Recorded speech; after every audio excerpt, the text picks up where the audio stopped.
بسم اللہ الرحمن الرحیم۔ ملاقات۔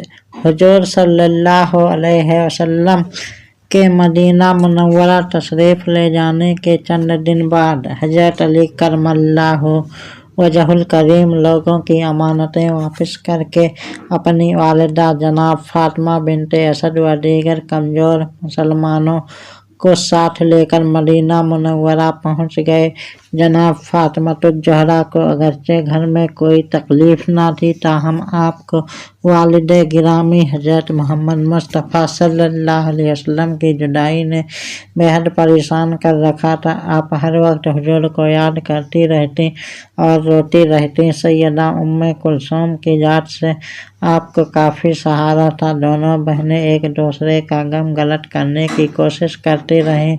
طبیعت زیادہ ملول و پریشان ہوتی تو دونوں بہنیں حضرت خدیجہ الکبریٰ کے مزار اقدس پر پہنچ جاتی اور رو رو کر دل کا بوجھ ہلکا کر لیتی۔ ام المومنین حضرت سعودہ رضی اللہ تعالی عنہا بھی آپ کی بے حد دلداری کرتی رہیں۔ ادھر امام الانبیاء صلی اللہ علیہ وسلم نے تھوڑے عرصے بعد ہی مدینہ منورہ سے جناب خدیجہ الکبریٰ کے آزاد کردہ غلام زید بن حارثہ اور ابو رافع کو 2 اونٹ اور 500 درہم دے کر مکہ معظمہ بھیج دیا۔ یہ دونوں حضرات مکہ معظمہ پہنچ کر ام المومنین حضرت سعودہ رضی اللہ تعالی عنہا کی خدمت اقدس میں پہنچے۔ انہیں تیاری کرنے کی گزارش کر کے حضرت ابوبکر صدیق رضی اللہ تعالی عنہ کے گھر والوں کو تیار کرنے چلے گئے اور پھر اگلے روز یہ قافلہ مدینہ منورہ کی جانب روانہ ہو گیا۔ اس قافلے میں مکہ معظمہ سے آنے والے یہ 9 افراد تھے۔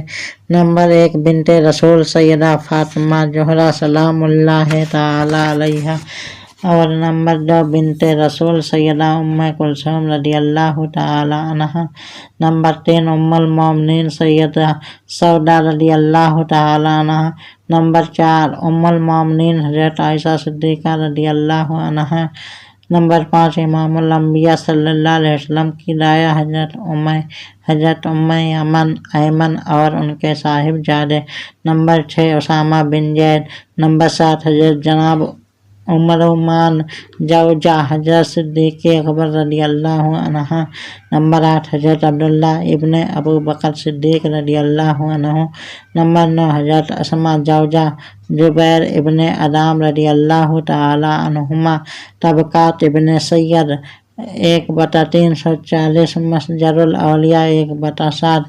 بالآخر یہ مقدس قافلہ مدینہ منورہ پہنچ گیا۔ امام الانبیاء صلی اللہ علیہ وسلم تاحال حضرت ابو ایوب انصاری رضی اللہ تعالی عنہ کے مکان میں ہی رونق افروز تھے۔ جناب سیدہ فاطمۃ الزہرا والد گرامی کی خدمت میں حاضر ہو کر نعت بجا لائیں۔ بیٹیوں کی آمد سے رسول اللہ صلی اللہ علیہ وسلم کو بے حد خوشی ہوئی۔ مسجد الاولیاء صفحہ 198۔